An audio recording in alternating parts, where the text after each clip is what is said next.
Hi there, this is my channel, Yaru Walks. In the year 2024, I will embark on an epic walking journey across the United States. I plan to hike 8,000 miles and to cross the US 3 times, via the Appalachian Trail, Pacific Crest Trail, and Continental Divide Trail. In the hiking world, this is known as a calendar year Triple Crown and has been completed by only a handful of hikers in history. The calendar year Triple Crown has traditionally been completed by jumping within or between the trails throughout the year, primarily to avoid snow, but also to avoid other seasonal hazards such as floods, extreme desert heat, and wildfires. For my attempt, I'm trying to hike each trail on a continuous, unbroken, end-to-end footpath, and to accomplish this, I must hike across all 4 seasons. I will be posting weekly updates along the way, so you can join me for the journey. Wish me luck. All right, I'm departing the Old Faithful Village this morning. I give that place a 2 thumbs up. The whole complex here, Old Faithful Village.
It's so funny when you hike, you never know what you're missing out on. You always think, I gotta go this way because I'm gonna see the things that I've heard about that are famous. But man, every time I don't hike that way, and I go the other way, there's always stuff that I find that it's like some of the most spectacular stuff I see. Like, I would not be on this route in Yellowstone right now if I had gone the Teton route. And this is just some of the most spectacular stuff I've ever seen. Sorry, I wasn't even looking at the camera. I was too focused on the real world. Look at that.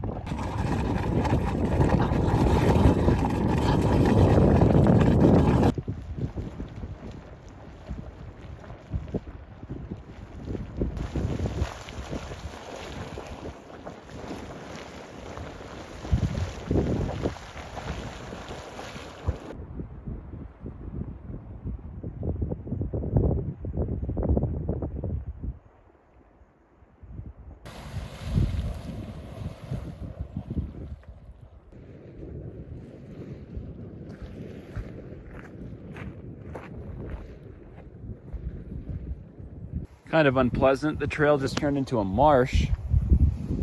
There appears to be no good way across. I think it is what it is. Oh, man. We shall do our best.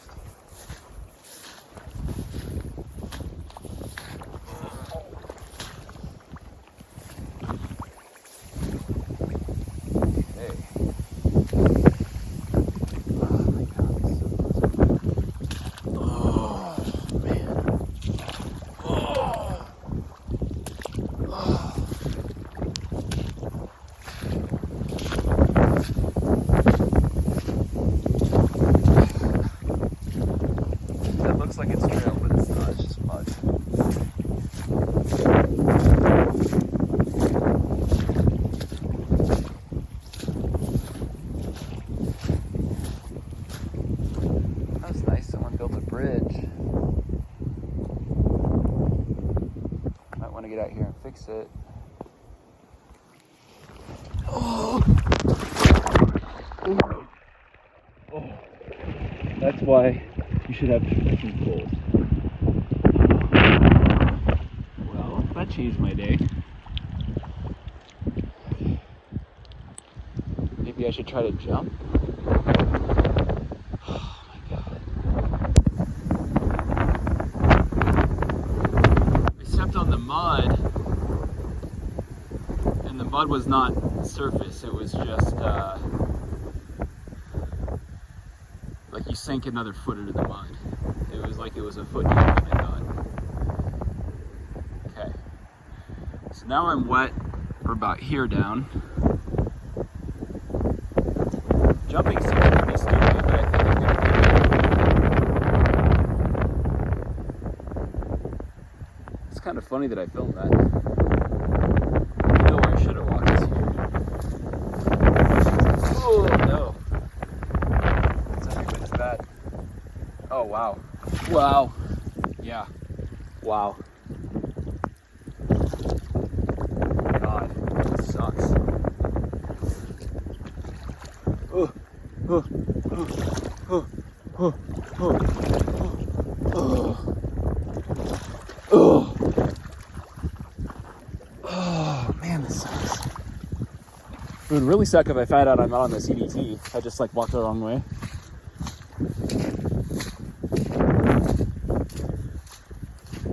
But I checked before I went across it, and I am. So I thought trekking poles would have saved me going into that, but it wouldn't, because I would have stabbed them in, and I would have thought I'm hitting ground, but it would have just speared right another foot or more into the mud.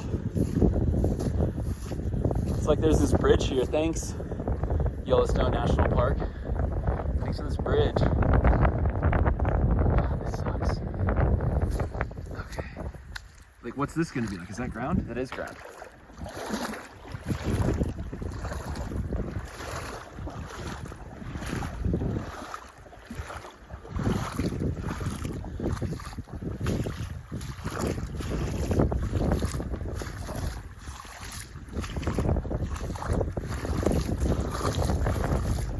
Stuff like that is exactly why I keep my sleeping bag in an ultra dry sack.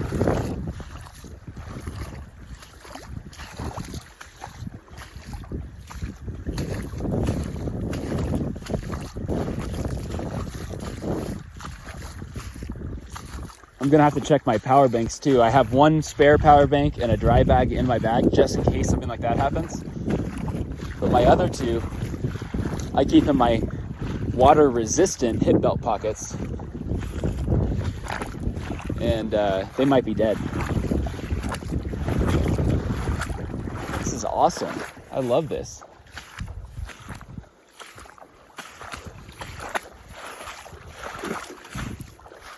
Oh. Got my phone working again. I got two pairs of eyes looking at me from across the field. Cannot quite make out what they are. I think they're elk.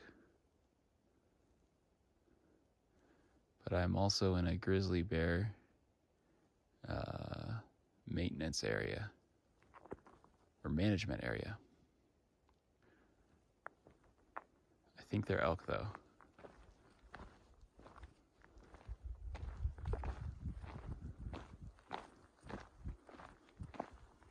Man, I cannot tell. Holy shit, are those bears? Those are fucking bears. Those are fucking bears. Oh my god.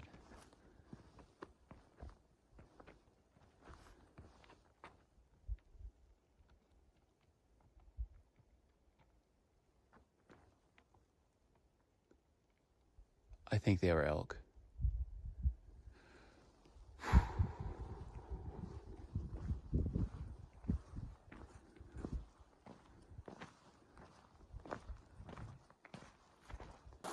I don't know if you can see the steam coming off this river or not, but it's a river flowing hot water.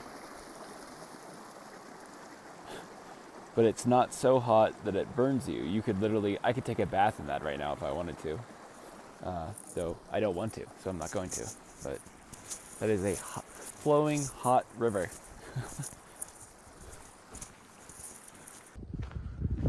walking this way, I just heard a bunch of crunching in the trees back there, like I spooked something and it jumped back. I'm almost where I want to be for the night. This has been a weird night of random animal encounters, which is always unpleasant at night, even when it's something harmless.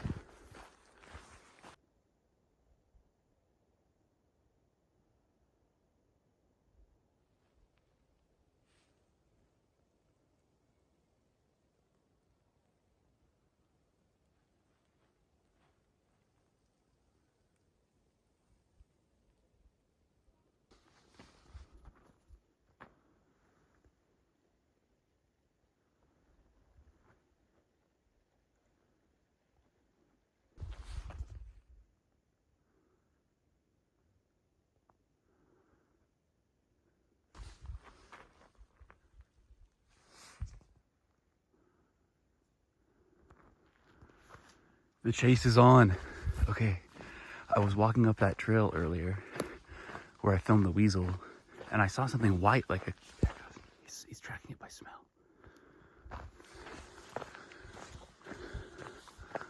That's crazy.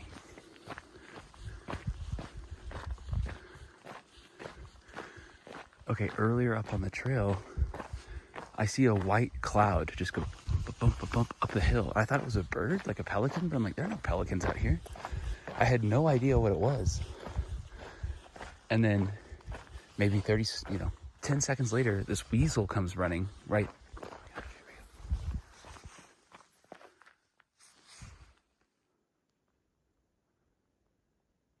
Watch, the weasel's gonna come. The rabbit's watching. Watch.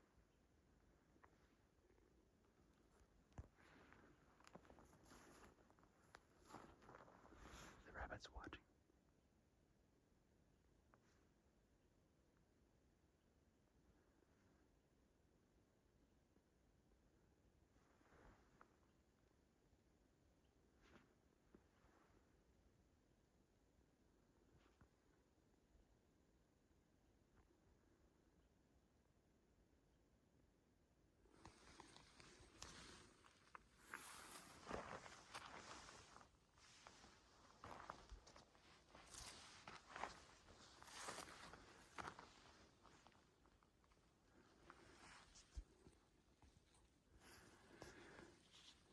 So the rabbit earlier ran up this hill, and then 10 seconds later, the weasel came right behind it and ran right up the hill where it went. Then later, the rabbit came down the trail. It ran right at me down the trail, and then it went down this trail. Then I was like, I think I'm going to see the weasel again. So then the weasel comes 10 seconds later, right behind it down the trail. There it is. There it is.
It's hiding near me because it thinks the weasel won't come near me, I think.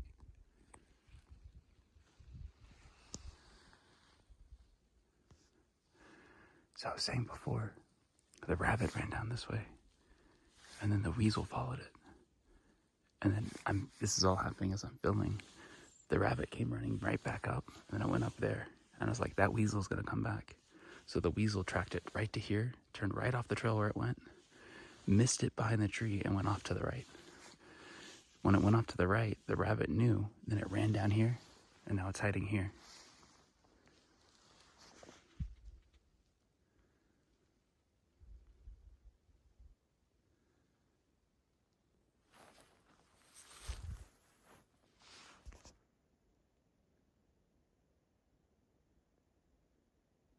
Mr. Rabbit wins this round. Wow.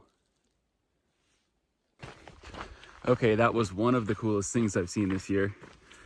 Yeah, I'm just walking down this trail in Yellowstone in a remote part of the park.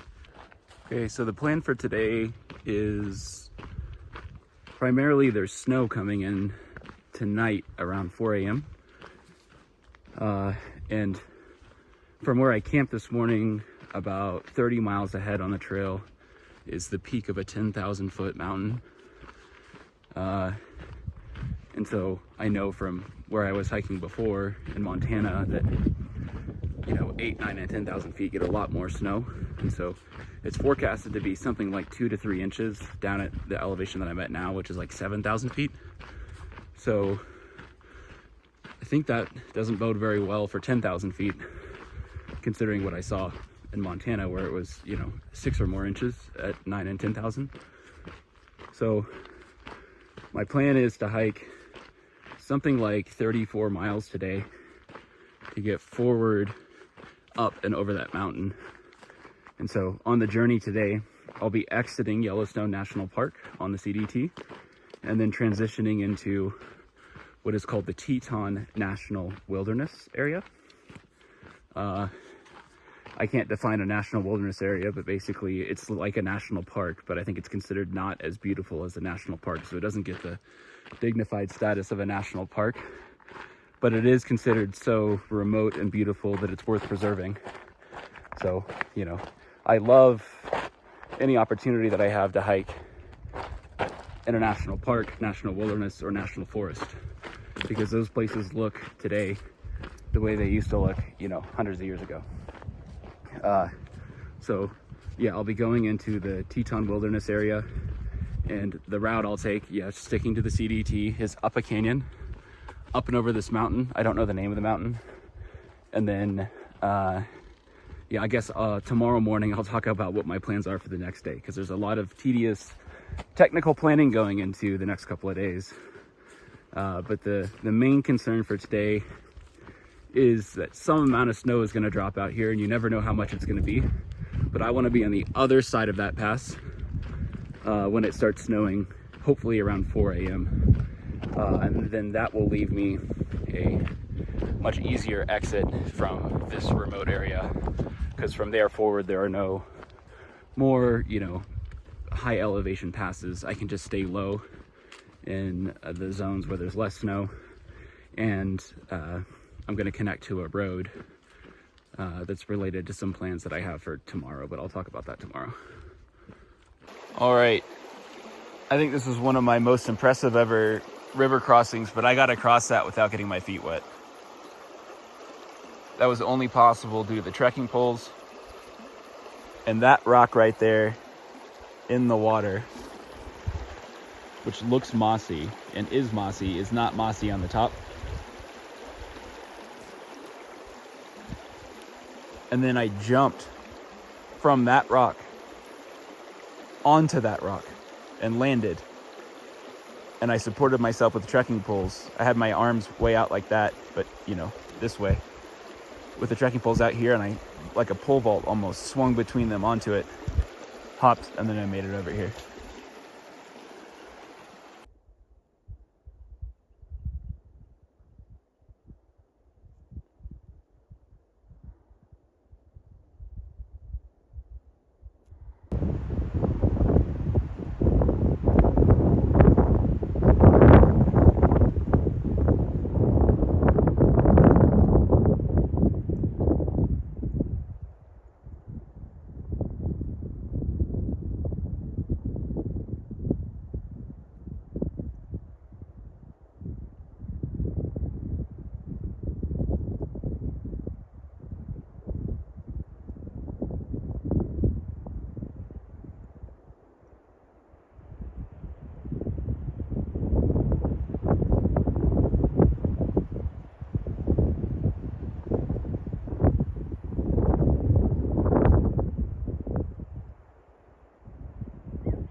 So this is another beaver dam. You can see the river over here is frozen with a thin layer of ice.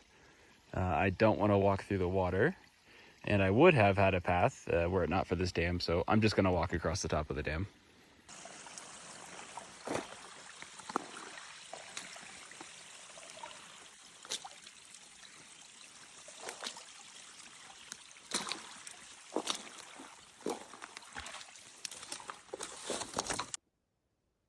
So I've just exited Yellowstone National Park, and this sign on the other side says entering Teton Wilderness. So here I go.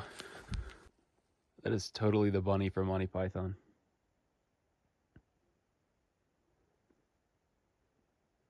All right, I've been climbing this mountain pretty much all afternoon and evening. It was a slow build up, but I'm now at 10,000 feet moving along the peak of it. There's a snowstorm inbound right now that I've been watching in the forecast for the last 6 days. It's supposed to slam into this mountain in 3 hours. And I've been pushing for several consecutive days to be able to summit this mountain just before the snowstorm hits. So it's currently 11 p.m. and the snow is supposed to start at 2 a.m. And my plan is to scurry across the top of this mountain and make it back down to about somewhere between 8,000 and 9,000 feet. All right, I'm on the summit still towards the back end of it, and the trail has actually disappeared. I'm supposed to be on it.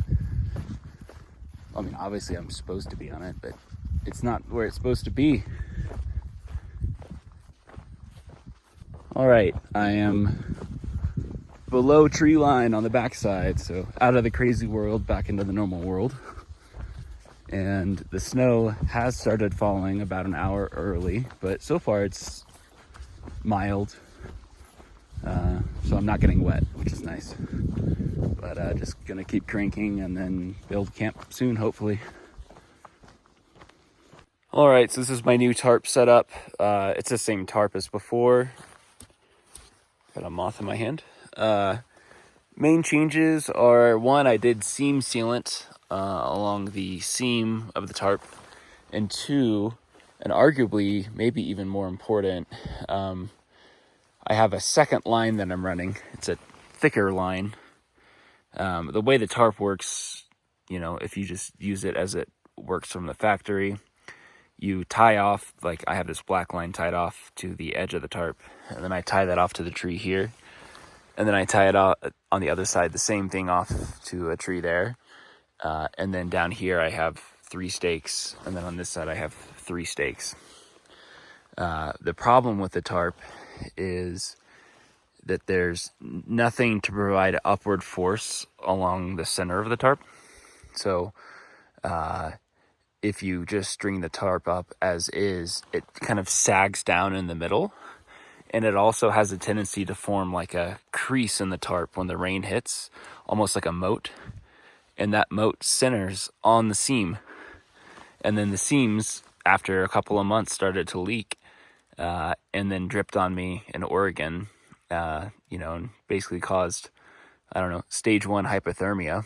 So thanks to the comment of a subscriber, I tried the method they recommended, which was to string up a second line and run it under and just string it high on the right, high on the left. And that provides upward force here. And that kind of almost creates a tauter pitch. So when the raindrops hit, rather than billowing down in the middle and then seeking through the seam, it should stay taut and run off the sides like a roof. And then one thing I kind of improvised here is my black line, which is the one that just ties the tarp off. It's the one that's attached to the tarp. I forget the name of the knot that I use. I think it's a bowline knot, bowline.